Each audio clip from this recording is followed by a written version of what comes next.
कृषि शिक्षा की जानकारी के लिए साई एग्री एक्सपर्ट के चैनल को सब्सक्राइब करें व बेल आइकन को दबाना बिल्कुल ना भूलें। नमस्कार दोस्तों, मैं आशीष कुमार चौहान आपका स्वागत करता हूं साई कृषि कोचिंग में। और आज हम फिर एक नए टॉपिक के साथ आए हुए हैं और अपन देखेंगे प्रिजर्वेशन ऑफ ग्रीन रफेजेस। ठीक है, जैसे कि आप लोगों को सभी को पता होगा, अगर हम डेयरी फार्मिंग कर रहे हैं तो उसके लिए हमको सबसे विशेष रूप से किस में ध्यान देना पड़ता है, उसके चारे के। तो चारा जो रहता है वो हरे रूप में अगर हम किसी भी एनिमल को खिलाते हैं तो उसमें हमको प्रोडक्शन ज़्यादा मिलता है ना, एज़ कम्पेयर सूखे चारे के मुकाबले। तो आपको याद रखना है कि हरे चारे हमको ज़्यादा फोकस करना पड़ता है। तो हमको साल भर तो हरे चारे मिलते नहीं हैं, तो उसको अपन क्या करेंगे, प्रिजर्व करके अगर हम रखते हैं तो हम उसको साल भर यूज़ कर सकते हैं। जैसे कि यहाँ पे दिया गया है हरे चारों को संरक्षण। ठीक है, हरे चारों का संरक्षण।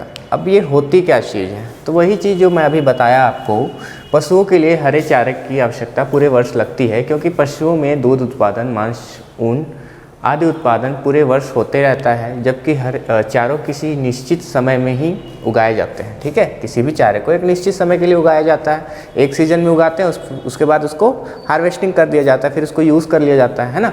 तो उसमें अपन सीजनल वाइज अगर उगाते हैं तो हमको क्या होता है, बोल सकते हो उसमें खर्चा ज़्यादा आएगा। तो उसको अपन क्या करते हैं, प्रिजर्व करके रखते हैं, इसको भंडारित बोलते हैं। ठीक है, प्राकृतिक अवस्था में बने रहें ताकि उसमें जो भी पोषक तत्व है या प्रोटीन है, मिनरल्स है, सारी चीज़ें उसमें प्राकृतिक रूप से क्या हो, प्रिजर्व करके रहे।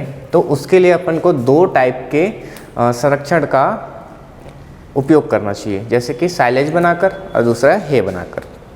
अगर मैं यहाँ पे बात करूँ कि क्वेश्चन किस टाइप से पूछा जाता है, तो देखिए क्वेश्चन आपको जनरली ये पूछा जाता है कि साइलेज और हे में डिफरेंस क्या है। ठीक है, दूसरा क्वेश्चन ये हो सकता है कि साइलेज जो रहती है, ठीक है, उसको सबसे ज़्यादा कहाँ यूज़ किया जाता है, मतलब कौन से जगह पे यूज़ किया जाता है, कब यूज़ करना चाहिए, कितना परसेंट उसमें मिनरल्स होता है, प्रोटीन होता है, कितना परसेंट उसमें मॉइस्चर परसेंट रहता है, कितना परसेंट उसमें ड्राई मैटर रहता है। ये सारे क्वेश्चन आते हैं साइलेज से। अगर मैं हे की बात करूँ तो हे में सबसे बेस्ट क्वेश्चन ये है कि उसको सबसे ज़्यादा कहाँ पे यूज़ किया जाता है और उसमें मॉइस्चर परसेंट कितना रहता है। ये दो ही क्वेश्चन है जो सबसे ज़्यादा हे में पूछा गया है। ठीक है, तो अपन एक एक करके देखते चलते हैं। सबसे पहले देखते हैं साइलेज। ठीक है, साइलेज क्या होता है, तो साइलेज आपको याद रखना है, यह एक रसीले अवस्था में गड्ढों में दबाकर फर्मेंटेड प्रोडक्ट रहता है। सबसे पहले तो ये पॉइंट याद रखना आप लोग कि साइलेज जो रहता है ये किण्वन क्रिया के द्वारा, मतलब फर्मेंटेशन प्रोसेस के द्वारा बनाया जाता है या फिर उसको प्रिजर्व करके रखा जाता है। ठीक है, तो ये पॉइंट आपको याद रखना है। और दूसरा पॉइंट क्या याद रखना है कि साइलेज रसीला होता है, मतलब उसमें मॉइस्चर परसेंट काफ़ी ज़्यादा होता है। तो ये पॉइंट भी आपको अच्छे से याद रखना है। एक मिनट में दूसरा मार्कर ले लेता हूँ। चलिए, तो ये दो पॉइंट आपको याद रखना है। सबसे पहला क्या बताया मैं कि वो रसीला होता है, मतलब उसमें मॉइस्चर परसेंट काफ़ी ज़्यादा होगा।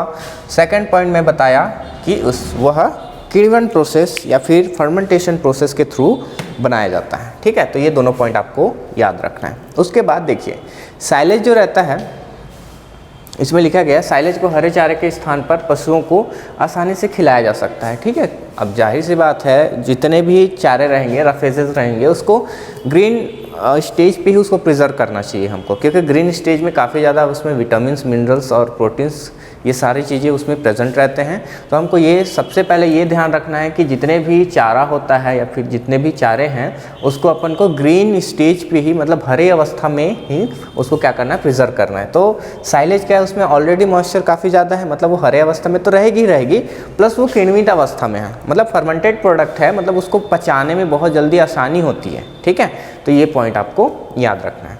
फिर अपन नेक्स्ट देखते हैं, आगे चलते हैं। देखिए साइलो। ठीक है, साइलो एक क्वेश्चन आता है कि साइलो किसे बोलते हैं। ठीक, एक होता है साइलेज और एक होता है साइलो। तो साइलो कुछ नहीं है, जहाँ पे साइलेज बनाया जाता है उसी को बोल दिया जाता है साइलो। ठीक है, इसको साइलो पिट भी बोला जाता है। इसके अलग अलग टाइप रहते हैं, जगह के हिसाब से अपन क्या करते हैं, इसको अरेंजमेंट किया जाता है। ठीक है, ज़मीन में गड्ढा खोद दिया जाता है, उसमें फिर एक पर्टिकुलर जगह पे सबसे, मतलब जो ऊंचे स्थान रहता है वहाँ पे अपन को क्या बनाना चाहिए, साइलो पिट बनाना चाहिए, ताकि उसमें क्या हो, पानी भर ना जाए। ठीक है, पानी अगर भरता है या फिर उसको ऑक्सीजन ज़्यादा मिल जाता है तो क्या हो जाएगा, सड़ जाएगा। ठीक है, सड़ेगा तो ऐसे ही, लेकिन उसमें जो बैक्टीरिया है या फिर बोल सकते हो जो एसिड का परसेंटेज साइलेज है वो काफ़ी ज़्यादा इंक्रीज़ हो जाता है और जो हम गाय को खिलाएंगे उसके लिए काफ़ी नुकसानदायक होता है। ठीक है, तो जो गड्ढा होता है, ठीक है, गड्ढा उसी को बोलते हैं अपन साइलो। ठीक, तो ये पॉइंट आपको याद रखना है। साइलो कुछ नहीं है, आया है एक बार बस क्वेश्चन पूछा है तो आपको याद रखना है। उसके बाद साइलेज बनाने के लिए आवश्यक बातें, कौन कौन से ऐसे पॉइंट्स है जिसमें अपन को मेनली फोकस करना है। तो सबसे पहला पॉइंट क्या था, तो देखो साइलेज बनाने के लिए अपेक्षाकृत ऊंचे स्थान का चुनाव करना चाहिए। मैं पहले ही बताया हूँ कि साइलो पिट जब भी हम बनाएंगे तो ऐसे स्थान का चुनाव करेंगे जहाँ पे उसकी ऊंचाई ज़्यादा हो, ताकि वहाँ पे पानी ना भर सके और ना ही उसमें क्या हो, ज़्यादा ऑक्सीजन जा सके। ठीक है, तो ये पॉइंट आपको याद रखना है कि साइलेज बनाने के लिए अपेक्षाकृत उच्च स्थान का चुनाव करना चाहिए ये। ठीक है, अपन नेक्स्ट देखते हैं, साइलेज बनाने के लिए उपयोग में लाए जाने वाले चारों में नमी तथा शुष्क पदार्थ होना चाहिए। जैसे कि मैं पहले बताया, जब डेफिनेशन बता रहा था साइलेज की, तो उसमें सबसे पहला पॉइंट यही लिखा है कि साइलेज जो रहता है रसीला पदार्थ होता है। ठीक है, तो जाहिर सी बात है रसीला पदार्थ है तो उसमें नमी की मात्रा काफ़ी अच्छी होनी चाहिए। शुष्क पदार्थ उतना ज़्यादा इम्पॉर्टेंट नहीं है, लेकिन आपको याद रखना है नमी की मात्रा काफ़ी अच्छी उसमें होनी चाहिए। थर्ड पॉइंट है, जब साइलो को भरा जाता है, ठीक है, साइलो मतलब उस गड्ढे को भरा जाता है किससे, जिससे हम साइलेज बना रहे हैं। अब साइलेज किससे किससे बनाते हो मैं आगे बताऊंगा आपको, पहले ये जान लो। साइलो को जब भरा जाता है तो उसको अच्छे से काट पीट कर और दबा दबा कर भरना चाहिए, ताकि उसमें हवा कम से कम मात्रा में हो। तो ये पॉइंट आपको अच्छे से समझना है। सबसे पहले तो जो भी जिस फोडर क्रॉप्स को अपन यूज़ कर रहे हैं साइलेज बनाने के लिए, उसको अच्छे से कटिंग करना है हमको। कटिंग करने के बाद उसको अच्छे से दबा दबा कर साइलो में क्या करना है, फिल करना है। अब अच्छे से दबा दबा के फिल करेंगे तो उसमें ऑक्सीजन का जो लेवल रहेगा वो काफ़ी कम हो जाएगा, और जितना ज़्यादा ऑक्सीजन का लेवल कम रहेगा उतना अच्छा क्वालिटी का हमको क्या मिलता है, साइलेज मिलता है। अब वो हवा के ऊपर कैसे डिपेंड कर रहा है, तो याद रखना जब भी हवा वहाँ पे प्रेजेंट रहेगा तो क्या होगा, वो सड़ा देगा उसको, क्योंकि आपको पता है फर्मेंटेशन प्रोसेस जब भी किया जाता है तो वो ऑक्सीजन के एब्सेंस पे किया जाता है। तो ये पॉइंट आपको अच्छे से याद रखना है कि वहाँ पे ऑक्सीजन का जो परसेंट है या फिर लेवल है वो कम से कम होना चाहिए, तभी हमको अच्छी क्वालिटी का साइलेज मिल पाएगा। तो ये पॉइंट आपको याद रखना है। उसके बाद साइलेज इस प्रकार बनानी चाहिए या फिर तैयार करनी चाहिए जिसमें प्रति घन कुल भार कितना हो, 15 से 18 केजी के आसपास हो। ठीक है, मतलब उसका जो प्रति घन जो है, ठीक है, मतलब गड्ढे में जो प्रति घन साइज है उसको जब हम निकालेंगे तो उसका जो वेट आना चाहिए वो कितना आना चाहिए, तो 15 से 18 केजी के आसपास आना चाहिए। ये किस पे डिपेंड करेगा, सबसे पहले तो वो फोडर क्रॉप के क्वालिटी पे डिपेंड करेगा। सेकंड पॉइंट किस पे डिपेंड करेगा, उसके मॉइस्चर परसेंट पे डिपेंड करेगा। मॉइस्चर परसेंट जितना कम रहेगा उसका वेट उतना ही कम आएगा। तो ये पॉइंट आप याद रखिएगा। तो ये है कुछ मुख्य बातें जिसको आपको विशेष रूप से ध्यान रखना पड़ेगा। उसके बाद साइलेज बनाने के लिए उपयुक्त फसलें। अब देखते हैं कि साइलेज हमको पता चल गया कि कैसे बनाना है। ठीक है, साइलेज बनाने के लिए हमको क्या क्या आवश्यक बातों को ध्यान रखना है ये हमको पता चल गया। सेकंड जो चीज़ है वो हमको ये होना चाहिए कि साइलेज किससे बनाते हैं, ये पॉइंट आपको याद रखना है। अब देखिए, साइलेज बनाने के लिए तो हर पौधे से बना सकते हैं, हर फोडर क्रॉप से बना सकते हैं, लेकिन हम एक पर्टिकुलर बोले कि अच्छी क्वालिटी का हमको साइलेज चाहिए, एक आइडियल साइलेज चाहिए, तो उसके लिए पर्टिकुलर क्रॉप का अपन यूज़ करते हैं जिसको बोलेंगे मक्का। ठीक है, मेज से हमको सबसे बेस्ट क्वालिटी का क्या मिलता है, साइलेज मिलता है। तो अब देखिए उसके क्राइटेरिया क्या होने चाहिए। साइलेज बनाने के लिए वे पौधे उपयुक्त माने जाते हैं जिनमें नाइट्रोजन पदार्थ कम हो, मतलब नाइट्रोजन पदार्थ से सीधा सीधा क्या मतलब है, प्रोटीन की मात्रा कम हो उसमें। ठीक है, जो प्रोटीन परसेंट है वो कम होना चाहिए और कार्बोहाइड्रेट का जो परसेंटेज है वो हाई होना चाहिए। ठीक है, इस प्रकार के साइलेज को अपन, मतलब इस प्रकार के जो फसल होंगे उसको अपन साइलेज बनाने के लिए लेते हैं। अब कार्बोहाइड्रेट से सीधा सीधा ये मतलब होना चाहिए कि फर्मेंटेशन प्रोसेस हो रहा है, तो फर्मेंटेशन प्रोसेस के लिए सबसे बेस्ट कौन सा कंपोनेंट माना जाता है, तो आपको याद रखना कार्बोहाइड्रेट। जितना अच्छा कार्बोहाइड्रेट रहेगा उतना अच्छा फर्मेंटेशन प्रोसेस होता है।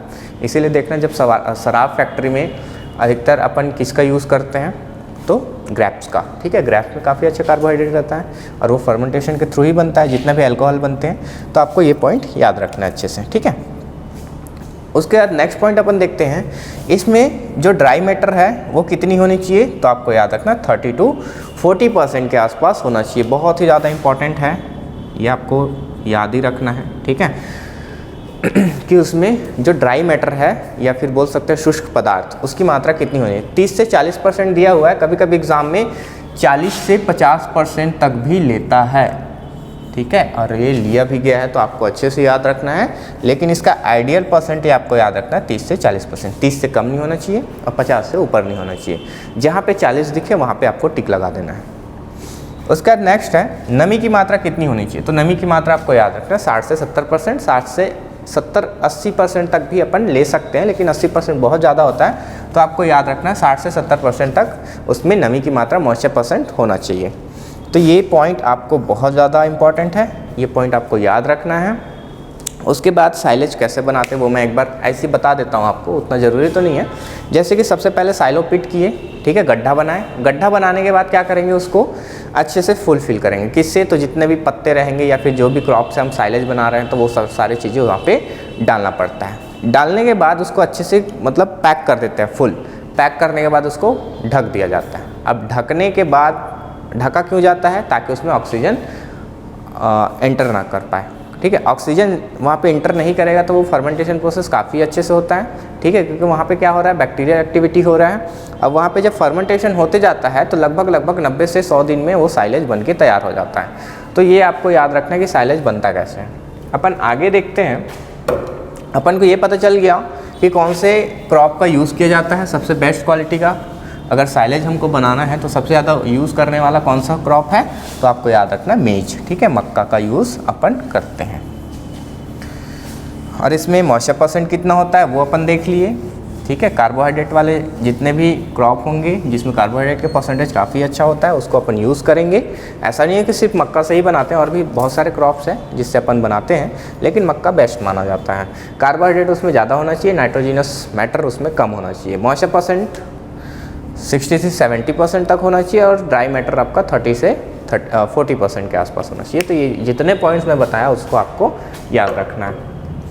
उसके बाद देखो, साइलेज बनाने के लिए मक्का का पौधा सबसे सर्वोत्तम माना जाता है, मतलब सबसे बेस्ट माना जाता है कौन, मेज का पौधा, ठीक है। मक्का के अलावा और किसे तो बार्ली से, सोरगम से, बाजरा से, ठीक है, जई ज्वार बाजरा ये सब का भी यूज़ किया जाता है। आपको ये पता चल रहा होगा कि यहाँ पे लेग्यूमिनस क्रॉप का बिल्कुल भी बात नहीं किया जा रहा है, ठीक है। जितने भी क्रॉप है सब सीरियल्स क्रॉप है, तो आपको याद रखना है सीरियल्स क्रॉप में ही से ही क्या बनाया जाता है, साइलेज बनाया जाता है। तो ये पॉइंट आपको अच्छे से याद रखना है, क्योंकि एग्ज़ाम में डायरेक्ट क्वेश्चन नहीं करेगा कि आपको मक्का से बनाना चाहिए, फिर जई से बनाना चाहिए, बाजरा। सीधा क्वेश्चन करेगा कि लेग्यूमिनस क्रॉप से बनाना चाहिए कि नॉन लेग्यूमिनस क्रॉप से बनाना चाहिए, कार्बोहाइड्रेट ज़्यादा होना चाहिए कि प्रोटीन ज़्यादा होना चाहिए, इस टाइप का क्वेश्चन पूछता है। तो आपको ये पॉइंट्स याद रखना है, ठीक है। तो चलिए अपन आगे देखते हैं, इसको ऐसे ही रहने देते हैं। आगे अपन देखते हैं, दलहनी फसलें साइलेज बनाने के लिए उपयुक्त नहीं मानी जाती। अब मैं यहाँ पे ऐड कर दिया हूँ तो आपको ज़्यादा आसानी होगा, ठीक है। लेग्यूमिनस क्रॉप का हम यूज़ नहीं करते हैं क्योंकि उसमें कार्बोहाइड्रेट का परसेंटेज कम होता है, और नाइट्रोजिनस मैटर मतलब प्रोटीन का जो परसेंटेज है वो काफ़ी ज़्यादा होता है। तो ये इससे अपन कंपेयर कर सकते हैं, और हमको क्राइटेरिया है कि कार्बोहाइड्रेट जितना ज़्यादा रहेगा उतना अच्छा साइलेज बनता है। तो ये पॉइंट आपको याद रखना है। साइलेज के प्रकार देखो, अब उसके स्वाद के अकॉर्डिंग मतलब टेस्ट के अकॉर्डिंग, ठीक है, उसमें न्यूट्रिशन वैल्यू के अकॉर्डिंग उसमें डाला गया है अलग अलग टाइप्स के। तो साइलेज के प्रकार देखो, सबसे या फिर बहुत ही अच्छी साइलेज किसको माना जाता है, जिसका पीएच कितना हो 3.5 से 4.2, ठीक है। एग्जाम में कैसे दिया जाता है 4.0 से 4.2 ऐसे करके दे देगा, ये नहीं देगा 3.5। तो आपको याद रखना है ऐसे करके लिया जाता है आंसर। अमोनिया या फिर नाइट्रोजन का परसेंटेज 10 से कम होना चाहिए, ठीक है। पहले ही बताया गया था कि नाइट्रोजिनस मैटर का परसेंटेज कम होना चाहिए, तो आपको याद रखना है 10% से कम होता है। उसके बाद ब्यूटारिक एसिड बिल्कुल भी नहीं होता। ब्यूटारिक एसिड जितना ज़्यादा रहेगा उतना ही क्या होगा, वो खट्टा होते जाएगा। एसिटिक एसिड अधिक मात्रा में पाई जाती है, क्योंकि एसिटिक एसिड का जो टेस्ट है वो एकदम पंजेंसी टाइप से नहीं रहता, और ना ही बहुत ज़्यादा खट्टा, हल्का खट्टा मीठा टाइप से रहता है, इसीलिए एसिडिक एसिड का जो लेवल है वो काफ़ी अच्छा रहता है। ब्यूटारिक एसिड का लेवल कम होना चाहिए। ये भी क्वेश्चन कर सकता है आपके एग्ज़ाम में कि एक अच्छी साइलेज में क्या चीज़ नहीं होना चाहिए, तो आपको याद रखना है ब्यूटारिक एसिड और नाइट्रोजिनस मैटर वहाँ पे ज़्यादा नहीं होना चाहिए। तो ये पॉइंट आपको याद रखना है। उसके बाद अच्छी साइलेज, अच्छी जो साइलेज होती है उसको आपको याद रखना है 4.2 से 4.5। तो ये क्राइटेरिया आपको याद रखना है। 4.0 से 4.5 तक का जो पीएच रहेगा साइलेज के लिए सबसे बेस्ट माना जाता है। तो और क्वेश्चन भी यहीं से करता है, वो डायरेक्ट क्वेश्चन नहीं पूछेगा कि बहुत अच्छी साइलेज का पीएच कितना होना चाहिए, अच्छी साइलेज का पीएच कितना होना चाहिए। वो बस ये बोलेगा बेस्ट क्वालिटी के साइलेज बनाने के लिए उसका पीएच कितना होता है। तो आपको याद रखना है 4.2 से या फिर 4.0 से 4.5 तक होता है। उसके बाद उसमें नाइट्रोजनस मैटर कितना होता है, तो 10 to 15% होता है। उसके बाद ब्यूटारिक एसिड कुछ मात्रा में पाया जाता है और एसिडिक एसिड थोड़ा कम हो जाता है। तो ये पॉइंट आपको याद रखना है। सामान्य साइलेज जो नॉर्मल होता है उसका पीएच जो रहता है थोड़ा इंक्रीज़ हो जाता है, 4.5 तक चले जाता है। नाइट्रोजनस मैटर थोड़ा बढ़ जाता है, ब्यूटारिक एसिड बढ़ जाता है और एसिडिक एसिड कम होते जाता है। ब्यूटारिक एसिड जितना ज़्यादा बढ़ते जाएगा एसिडिक एसिड उतना ही कम होते जाएगा, क्योंकि ये बहुत ज़्यादा खट्टा होता है, एसिडिक होता है और इसको क्या करता है, सप्रेस करते चलता है वो। तो ये ख़राब साइलेज क्या होता है, तो ख़राब साइलेज याद रखना उसका पीएच हमेशा 5.0 से ज़्यादा रहेगा। 20% से ज़्यादा उसमें नाइट्रोजनस मैटर हो जाता है और ब्यूटारिक एसिड का लेवल भी काफ़ी ज़्यादा हो जाता है और एसिडिक एसिड नहीं पाया जाता। तो क्वेश्चन ये भी किया जा सकता है एक ख़राब साइलेज का कैरेक्टर्स क्या है, तो आपको याद रखना है ये वाला लास्ट वाला पॉइंट। तो ये आपको अच्छे से याद रखना है, कौन सा पौधा अच्छा रहता है, क्या चीज़ें नहीं होनी चाहिए और कौन कौन से साइलेज के जो उसके क्वालिटी के अकॉर्डिंग कितने टाइप्स के होते हैं, कौन कौन से साइलेज में कितना कितना % क्या क्या होता है। तो ये सारे पॉइंट आपको याद रखना है। एक एवरेज अगर बताऊं तो एक अच्छी साइलेज का पीएच होता है 4.2 से 4.5 के आसपास। अमोनिया का % 10 से ज़्यादा नहीं होना चाहिए, ब्यूटारिक एसिड नहीं की मात्रा में होना चाहिए और एसिडिक एसिड काफ़ी अच्छी मात्रा में होनी चाहिए। ये बेस्ट साइलेज का क्वालिटी है। और वहीं पर अगर ख़राब साइलेज की बात करूँ तो उसका पीएच हमेशा 5.0 से ज़्यादा आता है, उसमें ब्यूटारिक एसिड का लेवल काफ़ी ज़्यादा रहता है, उसमें नाइट्रोजनस मैटर का लेवल भी काफ़ी ज़्यादा रहता है और एसिडिक एसिड बहुत ही कम हो जाता है। तो ये ख़राब साइलेज का कैरेक्टर है। तो ये दोनों पॉइंट आपको याद रखना है। उसके बाद अपन आगे देखते हैं, इसकी कलर और टेस्ट के अकॉर्डिंग अपन इसको कैटेगराइज किया गया है। ठीक है, सबसे पहले देखें मीठी एवं बादामी रंग की साइलेज। इस प्रकार का साइलेज तब बनता है जब चारों को गड्ढों में ठीक से नहीं भरा जाता। ठीक है, क्या बोला जा रहा है, इस प्रकार का जो साइलेज है वो कब बनता है, जब गड्ढों में साइलेज को साइलेज मतलब जो भी मक्का के थ्रू अपन बना रहे हैं तो मक्के का जो पौधा रह गया या फिर उसका वेजिटेटिव पार्ट्स जो रहता है उसको अच्छे से फुलफिल नहीं किया जाता। तो फर्मेंटेशन का जो टेम्परेचर है वो क्या हो जाता है, इंक्रीज़ हो जाता है। और ये फर्मेंटेशन का टेम्परेचर इंक्रीज़ होता है तो उससे क्या हो जाता है, उसका कलर थोड़ा सा चेंजेस आ जाता है। तो कलर कैसा हो जाता है, तो बादामी कलर का हो जाता है। ठीक है, नारंगी कलर का बोलते हैं बादामी को शायद, तो आपको याद रखना है बादामी कलर का हो जाता है, हल्का ब्राउन कलर का। मतलब इस साइलेज को पशु खाना पसंद करती है लेकिन उतना अच्छा ये नहीं माना जाता। ठीक है, तो ये पॉइंट आपको याद रखना है, मीठी तथा बादामी कलर की साइलेज। नेक्स्ट पॉइंट अपन देखते हैं, अम्लीय तथा हल्की बादामी साइलेज। अब देखो ये जो साइलेज होती है सबसे बेस्ट माना जाता है इसको। ठीक है, उतना भी बेस्ट नहीं माना जाता है, इसके बाद भी एक अच्छी साइलेज होती है। अपन देखेंगे कौन सी साइलेज सबसे बेस्ट होता है और इस एनिमल उसको खाना पसंद करती है, तो अपन देखते चलते हैं। देखिए सेकंड है अम्लीय तथा हल्की बादामी साइलेज। ठीक है, एसिडिक एवं लाइट जो भी बादाम को क्या बोलते हैं, बादामी ब्राउन कलर। ठीक है, तो इस प्रकार के साइलेज उन पौधों से तैयार किए जाते हैं जिनमें शुष्क पदार्थ की मात्रा 30% होती है। मतलब आइडियली जो क्राइटेरिया है वो अपन देख रहे हैं यहाँ पे। किण्वन का जो टेम्परेचर रहता है 40 डिग्री सेंटीग्रेड होना चाहिए। ठीक है, ये भी आइडियल है। फर्स्ट पॉइंट याद रखना, शुष्क पदार्थ की मात्रा 30% होना चाहिए और किण्वन का जो फर्मेंटेशन जो टेम्परेचर है, फर्मेंटेशन जो टेम्परेचर पे होता है उस टेम्परेचर को याद रखेगा 40 डिग्री सेंटीग्रेड। उसके बाद इस प्रकार का साइलेज अम्लीय होता है, मतलब हल्की खट्टी होती है और खट्टी होने के साथ साथ जो एनिमल है उसको खाना ज़्यादा पसंद करती है, इसीलिए इस साइलेज को क्या बोला जाता है, सबसे बेस्ट क्वालिटी का माना जाता है। ठीक है, तो आपको याद रखना है कि कौन सी साइलेज सबसे अच्छी होती है, उसका शुष्क पदार्थ या फिर ड्राई मैटर कितना होता है, टेम्परेचर कितना होता है और उसका टेस्ट कैसा होता है। तो इस प्रकार का क्वेश्चन पूछ सकता है एग्जाम में। उसके बाद सेकंड है ग्रीन साइलेज। ग्रीन साइलेज क्या होती है, साधारण किस्म साइलेज जिसमें बोल सकते हो पौधे से तैयार की जाती है, उन्हें बहुत ही ज़्यादा कच्ची अवस्था में काट लिया जाता है। ठीक है, तो आपको याद रखना है। बहुत ही ज़्यादा कच्ची अवस्था में अगर काट के अपन क्या करते हैं, उससे साइलेज बनाते हैं तो उसका कलर कैसे हो जाएगा, काफ़ी ज़्यादा ग्रीन हो जाता है। तो इसको बोलते हैं अपन हरी साइलेज। इसका टेम्परेचर कितना रहता है तो आपको याद रखना है 32 से भी या फिर उससे कम या 32 तक होता है। तो ये उतनी अच्छी साइलेज नहीं मानी जाती। और आपको याद रखना है कि साइलेज बनाने के लिए सबसे बेस्ट स्टेज कौन सा होता है, तो फ्लावरिंग स्टेज। तो ये पॉइंट आपको नोट कर लेना है कहीं पे भी कि साइलेज बनाने के लिए सबसे बेस्ट स्टेज क्या रहता है क्रॉप का, तो फ्लावरिंग स्टेज। ठीक है, पुष्पीय अवस्था सबसे अच्छी मानी जाती है साइलेज बनाने के लिए। ठीक है, उसके बाद नेक्स्ट है खट्टी साइलेज। खट्टी साइलेज देखो, जब अधिक रसदार या कच्ची फसलों को साइलेज बनाने में उपयोग की जाती है और उसमें किण्वन प्रोसेस ठीक से नहीं हो पाती, उसमें ऑक्सीजन प्रेजेंट मतलब ऑक्सीजन आ जाती है, तो उसमें ब्यूटारिक एसिड का मात्रा बढ़ जाती है और काफ़ी ज़्यादा इससे बदबू आती है और काफ़ी ज़्यादा पंजेंसी टाइप से टेस्ट आता है। तो आपको याद रखना है खट्टी साइलेज अच्छी नहीं होती है। तो ये आपका साइलेज आपको समझ में आ गया होगा कि कैसे कैसे इसका क्राइटेरिया रहना चाहिए, किन किन बातों को हमको ध्यान रखना है, और इसका जो कैटेगरी है साइलेज का टाइप्स है उसको आपको याद रखना है, और कौन से पौधे का यूज़ किया जाता है ये याद रखना है, उसके क्राइटेरिया क्या क्या है वो सारी चीज़ें आपको याद रखना है। तो इसको अपन आगे देखते हैं। साइलेज तो कंप्लीट हो गया, उसके बाद एक और साइलेज बच गया, फंगस वाली साइलेज। तो फंगस वाली साइलेज आपको याद होगा, मैं पहले ही बता रहा था, फंगस कब आएगा, जब वहाँ पे ऑक्सीजन प्रेजेंट होगा, मॉइस्चर तो उसमें पहले से रहता है और फंगस के लिए वो काफ़ी ज़्यादा फेवरेबल कंडीशन हो जाता है, मतलब बहुत ज़्यादा अनुकूल हो जाता है। तो आपको याद रखना है। और फंगस ज़्यादा एसिडिक, मतलब जो एसिडिक चीज़ रहता है वो वहाँ भी ग्रो कर लेता है। तो उस प्रकार के साइलेज को क्या बोलेंगे अपन, फंगस वाली साइलेज। ठीक है, तो आपको याद रखना है ये लास्ट वाला, याद रखेंगे तो भी ठीक है, नहीं याद रखेंगे तो भी ठीक है।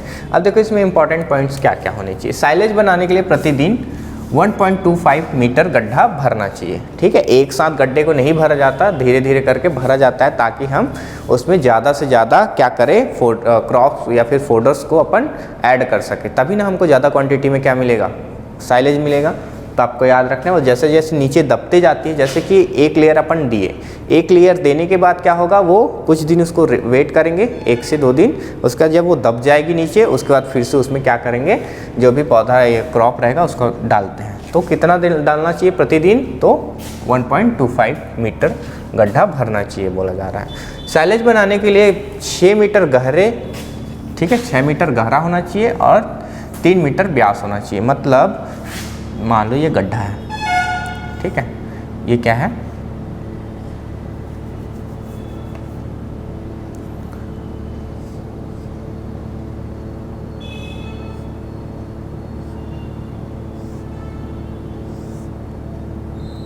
उतना अच्छा नहीं बन पा रहा है डायग्राम।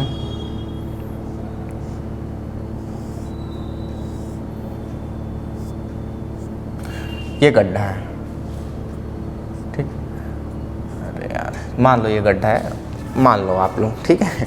तो इसका जो गहरा रहेगा, ये जो गहराई है ऊपर से लेकर नीचे तक का, वो कितना रहना चाहिए, 6 मीटर के आसपास। और इसका जो व्यास, चौड़ाई जिसको बोल सकते हैं, वो कितना रहना चाहिए, 3 मीटर के आसपास होना चाहिए। ठीक है, ये एक क्राइटेरिया है, इसको आपको ध्यान रखना है। उसके बाद इसकी लंबाई चौड़ाई की बात करें, गहराई, चौड़ाई और लंबाई, एक आइडियल साइलोपिट बनाने के लिए उसका जो साइज होना चाहिए वो 3:4:9 होना चाहिए।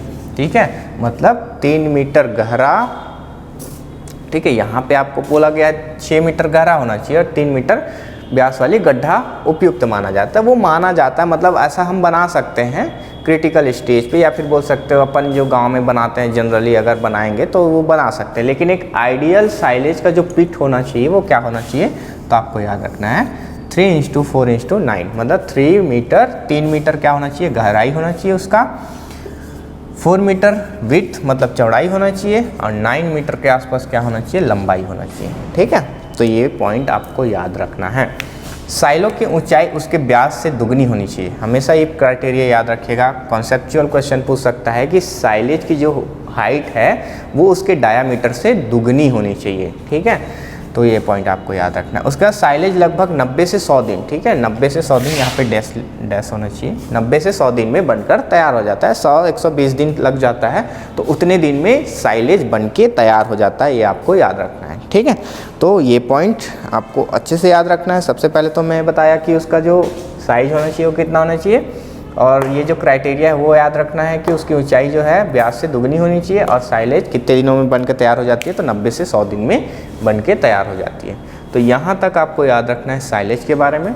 फिर अपन देखते हैं, देखिए साइलेज का जितना भी पॉइंट्स मैं बताते गया हूँ उसको आप विशेष रूप से ध्यान रखेंगे, क्योंकि क्वेश्चन पूछा गया है और जहाँ जहाँ से क्वेश्चन आया उसको मैं बताते गया हूँ, ठीक है, और कौन सा आंसर लेता है व्यापम वो भी मैं आपको बताते गया हूँ। तो ये पॉइंट आपको अच्छे से याद हो जाना चाहिए। इसका जो इम्पोर्टेंट पॉइंट्स है लास्ट का, उसको भी आपको याद कर लेना है, उसके टाइप्स याद करना है, उसकी क्वालिटी क्या क्या होनी चाहिए वो याद रखना है। तो ये सारी चीज़ें अगर आपको याद हो जाती है तो इस टॉपिक से अगर क्वेश्चन आता है, एक क्वेश्चन देता है ये साइलो से, मतलब साइलेज से, तो आपका बनना चाहिए क्वेश्चन, अगर आप अच्छे से ध्यान दिए होंगे क्लास में। तो एक बार देखो, 2 बार देखो वीडियो, और अपना नोट्स बनाते चलिए। नोट्स के चक्कर में ना रहें। हो सकता है नोट्स में कुछ चीज़ें आपको ना मिले, तो वो चीज़ें आप क्लास करते करते ऐड करते चलिए, और ख़ुद का नोट्स को पढ़ेंगे तो जल्दी से आपको समझ में आएगा। टाइम अभी काफ़ी ज़्यादा है आपके एग्ज़ाम के लिए, तो आप तैयारी कर सकते हो अच्छे से। तो ये पॉइंट अपना कंप्लीट होता है साइलेज। उसका नेक्स्ट अपन देखते हैं हे, ठीक है। अब हे क्या होता है,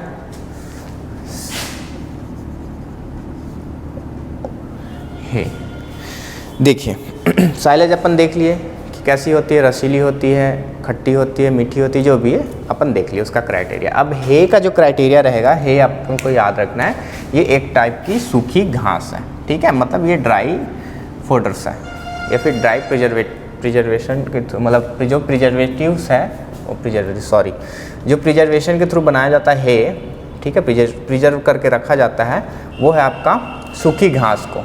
लेकिन सूखी घास कैसी होनी चाहिए, तो हरी अवस्था में होनी चाहिए, वो सूख कर एकदम उसका कलर नहीं उड़ना चाहिए, वो कैसी होनी चाहिए, हरी अवस्था में होनी चाहिए। तो ये पॉइंट आपको याद रखना है। उसके बाद सुखाया गया जिसमें पोषक तत्वों की हानि ना हो, घास की पत्तियों का रंग ना उड़े, पौष्टिक तत्वों की उपलब्धता लगभग पूर्ववत बनी रहे। तो इस प्रकार के अपन जो भी प्रिजर्व करके रखेंगे चारे को, उसको बोलेंगे हे।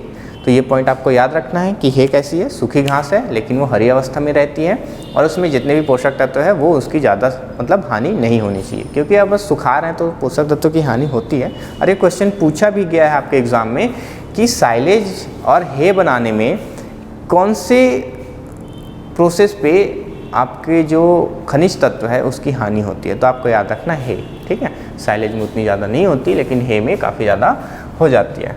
तो ये पॉइंट आपको याद रखना है। उसके बाद अपन आगे देखते हैं। तो हे बनाने के लिए आवश्यक बातें, क्या क्या बातों पे हमको विशेष रूप से ध्यान रखना है। तो हे बनाने के लिए लाए जाने वाले जो घास होते हैं वो पतली होनी चाहिए, खोखली होनी चाहिए, और पत्तियों की जो मात्रा होती है वो ज़्यादा होनी चाहिए। ये पॉइंट आपको याद रखना है। लास्ट का जो बोला पत्तियों की मात्रा वो ज़्यादा होनी चाहिए, वो क्यों होनी चाहिए वो मैं बताऊँगा आगे आपको। घासों में प्रोटीन की मात्रा 8 से 10% और कैल्शियम की मात्रा 0.5% के आसपास होनी चाहिए, ठीक है। अब ये वाला जो पॉइंट है काफ़ी ज़्यादा इंपॉर्टेंट है और काफ़ी बार आपके एग्ज़ाम में पूछा गया है। आप दोनों पॉइंट नहीं याद रखेंगे तो भी चलेगा, लेकिन ये तीसरा जो पॉइंट है कि इसमें नमी की जो मात्रा है, मॉइस्चर परसेंट जो है वो कितनी होनी चाहिए, तो 18% के आसपास होनी चाहिए। 18% से ऊपर होना ही नहीं चाहिए, आपको याद रखना है। ये क्राइटेरिया है इसका, लेस देन 80% ही होना है, 80% से ऊपर होना ही नहीं है। तो ये पॉइंट आपको विशेष रूप से ध्यान रखना है। घासों को तब तक सुखाया जाता है जब तक उसमें शुष्क पदार्थ की मात्रा 80 to 85% तक ना हो जाए, मतलब उसमें शुष्क पदार्थ की मात्रा काफ़ी ज़्यादा होती है।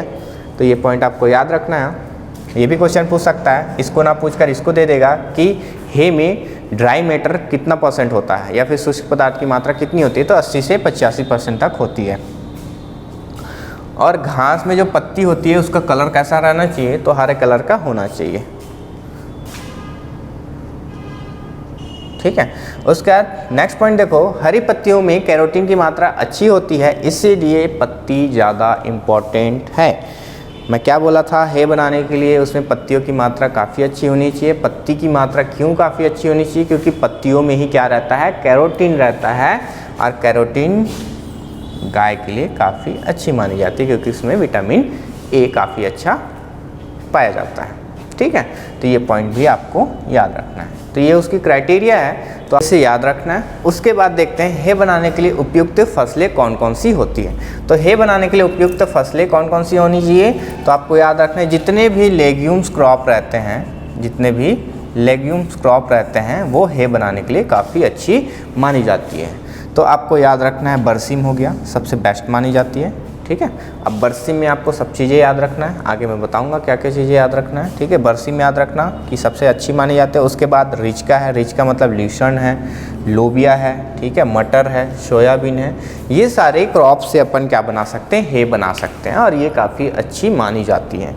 तो आपको याद रखना है कि सबसे बेस्ट अगर पूछे तो बरसीम का याद रखना। बरसीम पूछा गया क्वेश्चन आपके एग्जाम में। उसके बाद रिच ल्यूसन हो गया, लोबिया हो गया, मटर हो गया, सोयाबीन हो गया। तो आपको याद होगा या आप ध्यान दे पा रहे होंगे कि जितने भी क्रॉप्स हैं ये सब लेग्यूमिनस क्रॉप हैं, तो इसको आपको विशेष रूप से ध्यान रखना। उसके बाद अपन आगे देखते हैं हे के प्रकार, हे कितने टाइप्स के होते हैं, तो देखते चलते हैं। सबसे पहला है फलीदार, मतलब जितने भी लेग्यूमिनस क्रॉप से बनाए जाने वाले जो हे होंगे उसको अपन क्या बोलेंगे, फलीदार हे, लेग्यूमिनस हे। देखिए इसमें प्रोटीन, विटामिन, खनिज की अधिकता होती है। जाहिर सी बात है लेग्यूमिनस क्रॉप में प्रोटीन काफ़ी अच्छी रहती है, विटामिन भी रहती है, और खनिज पदार्थों की मात्रा भी काफ़ी अच्छी होती है। तो ये 3 पॉइंट आपको याद रखना है। उसमें डीसीपी, विटामिन ए, डी, ई, ठीक है, विटामिन ए, विटामिन डी और विटामिन ई काफ़ी अच्छी मात्रा में पाई जाती है। मिनरल्स में बात करें तो कैल्शियम और फास्फोरस की भी काफ़ी अच्छी मात्रा होती है। डीसीपी मतलब डाइजेस्टेबल क्रूड प्रोटीन, मैं बताया था आपको पिछले क्लास में, तो आपको याद रखना है। तो ये सारे पॉइंट्स आपको याद रखना है कि एक फलीदार हे में या फिर लेग्यूम हे में प्रेजेंट रहता है। अब हे वृद्धि करने वाले पशुओं के लिए सबसे बेस्ट और दुधारू पशुओं के लिए सबसे अच्छी मानी जाती है, क्योंकि दुधारू पशु जो रहते हैं, जो डिलीवरी की होती है, उसको 1 हफ्ते तक, कम से कम 1 हफ्ते तक साइलेज या फिर हरा चारा नहीं खिलाते, और प्रेगनेंसी पीरियड के टाइम में भी अपन हे का ज़्यादा यूज़ करते हैं एज़ कम्पेयर साइलेज के। तो आपको याद रखना है दुधारू पशुओं में हे को ज़्यादा प्रेफर किया जाता है क्योंकि उसमें प्रोटीन की मात्रा काफ़ी अच्छी है, विटामिन की मात्रा काफ़ी अच्छी, खनिज लवण की मात्रा भी काफ़ी अच्छी है, कैल्शियम, फास्फोरस जो कि उसको चाहिए ही चाहिए। तो ये सारी चीज़ें उसमें काफ़ी अच्छी मात्रा में पाई जाती है, इसीलिए हे का यूज़ किया जाता है। और साइलेज में क्या रहता है, तो साइलेज में आपको याद रखना कार्बोहाइड्रेट की मात्रा ज़्यादा रहती है, तो कार्बोहाइड्रेट उतना ज़्यादा इंपॉर्टेंट नहीं रहता। जो भी इंपॉर्टेंट है वो ये सब रहता है, क्योंकि ग्रोथ करना है किसको, जो भी एम्ब्रियो रहेगा, डेवलपमेंट होते रहता है, उसको ग्रो करना है, प्लस जो भी प्रेग्नेंट काऊ है उसको क्या करना है, उसको न्यूट्रिएंट, जो भी न्यूट्रिएंट की कमी है उसको फुलफिल करना है ना। तो वो सारी चीज़ कहाँ से मिलेगा, तो हे से मिल जाएगा उसको। और ये काफ़ी ज़्यादा सस्ता भी रहता है, साइलेज से बनाने में काफ़ी आसान होती है, तो इसीलिए इसका ज़्यादातर यूज़ किया जाता है। तो आपको इतना पॉइंट याद रखना है। उसके बाद अनाज वाली हे, मतलब जितने भी सीरियल्स क्रॉप से बनाई जाने वाली हे है वो क्या आते हैं, तो उसमें प्रोटीन की मात्रा कम होगी, पहली बात। तो कार्बोहाइड्रेट की अधिकता होती है, ये 2 पॉइंट आपको याद रखना है, ठीक है। तो प्रोटीन की मात्रा कम होगी, कार्बोहाइड्रेट की मात्रा कम होती है, तो ये हे जो रहता है उतना ज़्यादा बोल सकते हो कि यूज़ नहीं करना चाहिए या फिर गाय को कंज्यूम नहीं कराना चाहिए, क्योंकि इसमें ना ही प्रोटीन पाया जा रहा है और ना ही मिनरल्स मिल रहा है उसको। तो कार्बोहाइड्रेट बस ज़्यादा है, तो कार्बोहाइड्रेट से उतना ज़्यादा इंपॉर्टेंट नहीं है एनिमल के, बस एनर्जी प्रोवाइड करेगा, बाकी उसको मिनरल्स चाहिए, न्यूट्रिएंट चाहिए, तो उसको नहीं मिल पाता। तो साइलेज हे बनाने के लिए सबसे अच्छा कौन रहता है, लेग्यूमिनस क्रॉप रहता है। उसके बाद मिक्स या फिर मिश्रित हे बोलते हैं, जिसमें अपन फलीदार भी और अनाज वाली भी, तो इसको वहाँ पे यूज़ किया जाता है जहाँ पे हमको क्या होता है, लेग्यूमिनस क्रॉप कम रहता है, तो अपन क्या करते हैं उसमें मिक्स कर देते हैं किसका, अनाज वाली फसलें का। तो दोनों को मिक्स करके अपन बनाते हैं, तो उसमें दलहनी अदलहनी दोनों प्रकार के फसलों का उपयोग किया जाता है। और उसमें जैसे कि इसमें प्रोटीन की मात्रा कम रहती है, तो प्रोटीन की मात्रा कमी कौन पूरी कर देता है, फलीदार वाले पौधे। और जैसे कि कार्बोहाइड्रेट इसमें कम रहता है फलीदार में, तो फिल कर देता है अनाज वाली फसलें। तो दोनों को मिक्स करके बनाते हैं तो अच्छी मानी जाती है ये भी, लेकिन सबसे अच्छी कौन सी है, तो फलीदार वाली है, ठीक है, क्योंकि सभी क्राइटेरिया को फुलफिल कौन कर रहा है, तो लेग्यूमिनस हे। तो ये आपको याद रखना है, ठीक है। तो यहाँ तक आपको समझ में आ गया होगा क्या क्या चीज़ें हैं। अब हे में बनाने टाइम क्या क्या चीज़ें वहाँ पे होनी चाहिए या फिर बोल सकते हो लॉस नहीं होना चाहिए। तो ये पॉइंट अपन देख लेते हैं क्योंकि यहाँ से भी क्वेश्चन पूछा गया है। देखिए, हे बनाते समय पोषक तत्वों की हानि काफ़ी ज़्यादा होती है। मैं पहले बता दिया था आपको, हे बनाते समय क्या होता है, उसको सुखाया जाता है। सुखाने टाइम क्या होता है, जो भी उसमें मॉइस्चर परसेंट रहता है वो उड़ जाता है, ठीक है, एवोपरेट हो जाता है। अब एवोपरेट जब होता है तो उसके साथ साथ प्रोटीन, मिनरल्स, ये सारी चीज़ें भी क्या होता है, उसकी लॉस होने लगती है।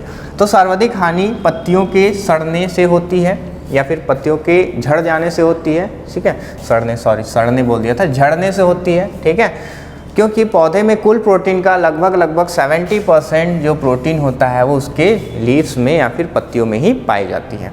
तो याद रखिएगा, मैं शुरू में बताया था पत्तियां ज़्यादा आवश्यक है हे बनाने के लिए, तो किस लिए आवश्यक है, अब आपको क्लियर हो गया होगा कि पत्तियां क्यों आवश्यक है, क्योंकि पत्तियों में ही 70% तक प्रोटीन मिनरल्स प्रेजेंट रहते हैं। तो उसको विशेष रूप से ध्यान रखना चाहिए कि पत्तियां झड़नी नहीं चाहिए। नेक्स्ट पॉइंट है, जब घासों को तेज है ये, ठीक है, तेज धूप में सुखाया जाता है तब उनका हरा रंग उड़ने लगता है, जिससे कैरोटीन की हानि होती है। यदि सुखाते समय बारिश हो जाने से उसमें उपस्थित प्रोटीन, नाइट्रोजन आदि में लगभग 70% तक हानि हो जाती है। या तो वो बहुत ज़्यादा उसको धूप में सुखा दे रहे हैं, उसका हरापन उड़ जा रहा है तो हानि हो जाती है, या तो फिर सुखाते टाइम पानी गिर जाए तो वो सड़ जाएगा ऑलरेडी, तो भी हानि होती है। तो उसमें हमको विशेष ध्यान रखना चाहिए। हे को भंडारित करते समय इस बात का विशेष रूप से ध्यान रखना चाहिए, जो अपन देख चुके हैं, 80% तक उसमें क्या होना चाहिए, मॉइस्चर प्रेजेंट होना चाहिए, 80% से ज़्यादा नहीं होना चाहिए, नहीं तो वो सड़ जाती है।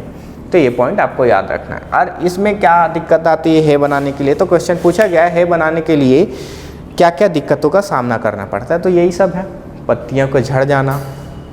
जाहिर सी बात है, जब हम सुखाएंगे, किसी भी पौधे को सुखाएंगे, जब वो सूख जाएगा तो सबसे पहला तो उसका पत्ती झड़ ही जाएगा, सूखने के बाद पत्ती झड़ ही जाता है, कलर उसका उड़ जाएगा, हरापन उसका पूरा ख़त्म हो जाता है। अगर सुखाते टाइम मान लो बारिश हो गई तो वो ख़राब हो जाएगा। तो ये सारी दिक्कतें आती हैं, ये भी क्वेश्चन आपके एग्ज़ाम में पूछा गया, तो ये पॉइंट भी आपको याद रखना है, ऐड कर लेना उसको। उसके बाद हे का कंपोजिशन देखो क्या क्या होनी चाहिए। देखो, नमी की मात्रा 15 से 18%, 18 से ऊपर नहीं होना चाहिए। जो फाइबर्स है वो 30% के आसपास होना चाहिए। कार्बोहाइड्रेट होगा तो भी ठीक है, नहीं होगा तो भी ठीक है। फैट का परसेंट 2.5 से 3.5 पूछा गया क्वेश्चन है कि हे में फैट परसेंट कितना रहता है, याद रखिएगा। नेक्स्ट है प्रोटीन परसेंट, 9 से 9.5% तक रहता है, ठीक है, 9 से 9.5% तक होता है। तो आपको प्रोटीन भी पूछा गया एग्जाम में, दोनों पॉइंट याद रखना, फैट परसेंट और प्रोटीन परसेंट। उसके बाद मिनरल्स कितना रहता है, तो 5 से 6% के आसपास होता है। एज इट इज़ साइलेज में भी मिनरल्स उतना ही रहता है। तो आपको याद रखना है हे में वसा प्रतिशत कितनी होती है, प्रोटीन परसेंट कितनी होती है, क्योंकि ये दोनों चीज़ को अपन स्किप कर जाते हैं एग्जाम में। तो ये दोनों पॉइंट आपको याद रखना है, इसमें से एक पूछा गया आपके क्वेश्चन में एग्जाम में, इतना पॉइंट आपको याद रखना है हे में। तो इसी के साथ अपना साइलेज और हे कंप्लीट होता है। आपको अच्छे से समझ में आ गया होगा कि साइलेज क्या होता है और हे क्या होता है, दोनों में डिफरेंस क्या होता है और किन किन बातों को हमको विशेष रूप से ध्यान रखना है और कहाँ कहाँ से क्वेश्चन पूछा गया है। तो इन सारी बातों को अपने को विशेष रूप से ध्यान रखना है और आगे अपन तैयारी करते चलना है, ठीक है। तो आई होप आप लोग को इतना सारा चीज़ अच्छे से याद हो गया होगा। पढ़ाई अच्छे से करिएगा आप लोग। जब तक आप लोग सेल्फ स्टडी पे ज़्यादा फोकस नहीं करेंगे तब तक आपका स्टडी कंप्लीट नहीं हो सकता या फिर प्रिपरेशन कंप्लीट नहीं हो सकता। तो मैं पहले ही बोल रहा हूँ, जितना भी क्लासेस हो रही है उसका आप नोट्स बनाते चलिए, क्योंकि जो जो एक्स्ट्रा पॉइंट आ रहा है या फिर मैं बताते चल रहा हूँ उसको आप कॉपी में नोट करते चलिए, ठीक है। तो आपको नोट्स तो मिल जाएगा, एप्लीकेशन के थ्रू मिल जाएगा नोट्स मिलने को, लेकिन नोट्स में हर चीज़ नहीं मिलती, कुछ टाइपिंग मिस्टेक रहता है, ये सारी चीज़ें उसमें थोड़ी कमियां रहती है। तो उस चीज़ को देखते हुए आपको खुद से मेहनत कर लेना चाहिए, क्योंकि भरोसा हमेशा अपने आप पे रखना चाहिए, ठीक है। तो इतना पॉइंट आपको याद रखना है और अच्छे से पढ़िए, अपना ख्याल रखिए। धन्यवाद।